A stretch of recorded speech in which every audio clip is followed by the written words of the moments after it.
Dans son témoignage, M. Botts est revenu en détail sur le remaniement ministériel qui a mené au déplacement de Jody Wilson-Raybould vers les anciens combattants. Il a insisté pour dire que SNC ne faisait pas partie des facteurs pris en considération.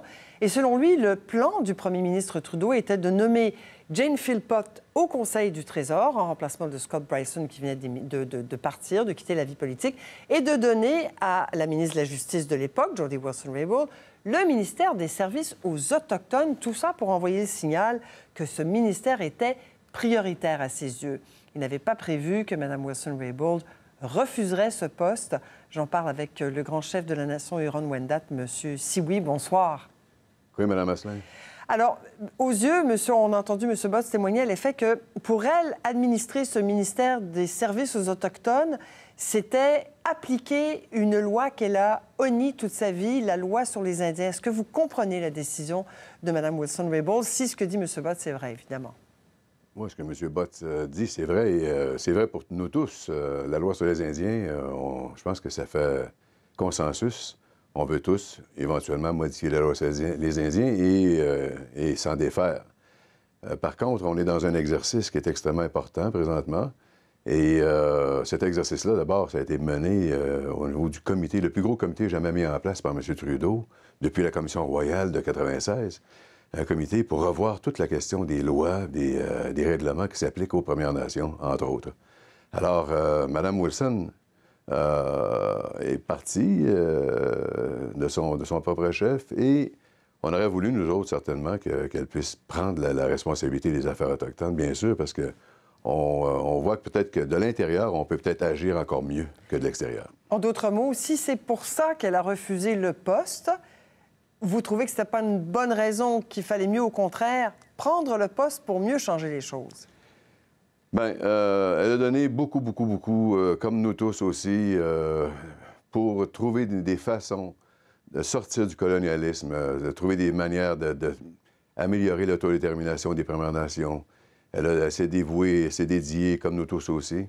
Mais elle fait partie d'un gouvernement, le gouvernement de M. Trudeau, qui n'a pas d'égal au niveau, par exemple, de la mise en œuvre des politiques et des éléments qui font qu'on s'en va vers une réelle autodétermination.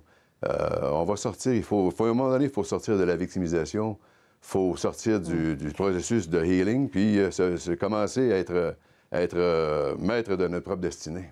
Un gouvernement qui, vous le dites, a une grande sensibilité à la cause autochtone, qui a l'air de vouloir changer les choses, mais qui, en même temps, est-ce qu'il n'a pas commis justement une erreur de jugement en n'ayant pas vu qu'elle pouvait refuser ce poste précisément parce qu'elle se retrouvait à appliquer une loi qu'elle n'aimait pas?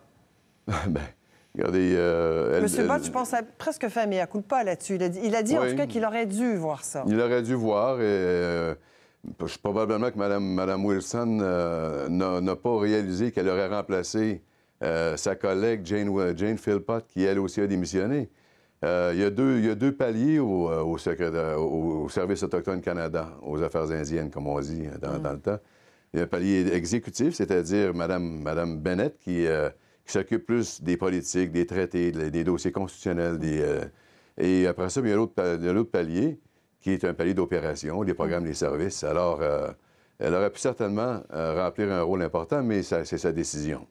Vous devez être un peu déchiré, non, à entendre la version d'un gouvernement qui essaie de défendre des emplois, dit-il, à tout prix, mais aussi la cause autochtone, qui, vous venez de rappeler tous ces faits d'armes en la matière, et une ministre, la première ministre autochtone, et a un portefeuille immense, qui est celui de la justice. Oui. Vous devez être déchiré entre les deux versions, non? Bien, pour nous autres, c'est pas une question d'être déchiré ou pas. Mme Wilson, Jody, c'est notre amie, on va toujours l'apprécier. Elle est avec nous autres. J'ai travaillé avec son père, Bill. J'ai communiqué avec sa grand-mère à l'époque. Des lettres qu'on s'échangeait. C'est des personnes exceptionnelles. Mais en même temps, bien, on est dans un exercice extrêmement important. Il n'y a pas un gouvernement à date, et ça, il faut le reconnaître, qui a mis autant d'efforts pour les Premières Nations, pour les peuples autochtones, puis qui met en fin de compte une machine nous permettant, les montants d'argent aussi, reconnaissons-le, pour améliorer notre sort. Alors, de ce côté-là, nous autres, on est en mouvement. Il y a un élan qui se produit, puis cet élan-là, il ne faut pas l'arrêter pour quoi que ce soit. Est-ce que vous estimez que la démission de Jody Wilson-Raybould, qui a quand même pas voulu affirmer sa confiance dans le premier ministre Trudeau, dans ce gouvernement. Est-ce que ça n'affecte pas justement l'image d'un gouvernement libéral que, à en juger parce que vous dites que vous souhaiteriez voir réélu, mais est-ce que ça n'affecte pas justement son image? Bien, regardez, c'est toujours triste de voir des partenaires, des gens auxquels on a tellement fait confiance, puis auxquels on s'est associé aussi dans cette démarche-là, de voir que ça arrive des situations comme ça. Personne ne souhaite ça. Alors, nous autres, de notre côté, bien sûr qu'on veut voir SNC-Lavalin continuer d'opérer. Bien sûr qu'on veut voir les gens aller gagner leur vie, puis que ces emplois soient protégés. Bien sûr qu'on veut le meilleur pour notre Canada, pour notre Québec, pour nos Premières Nations. Mais à travers ça, on reste concentré, nous autres, sur nos objectifs, c'est-à-dire améliorer notre sort, se donner des outils, parce que le temps va vite aussi, et on vit dans un monde très incertain. Ouais. Alors, les Premières Nations, on a besoin d'être appuyés, puis de ce côté-là, c'est certain que je ne regarde pas en arrière, je regarde en avant, parce qu'en arrière, du temps que M. Trudeau n'était pas là, ça n'a pas toujours été facile. Je vous dis que le pain est à sec. Voilà qui est dit. M. Conrad-Sibouy, merci beaucoup d'avoir participé à l'émission ce soir. Merci. Au revoir.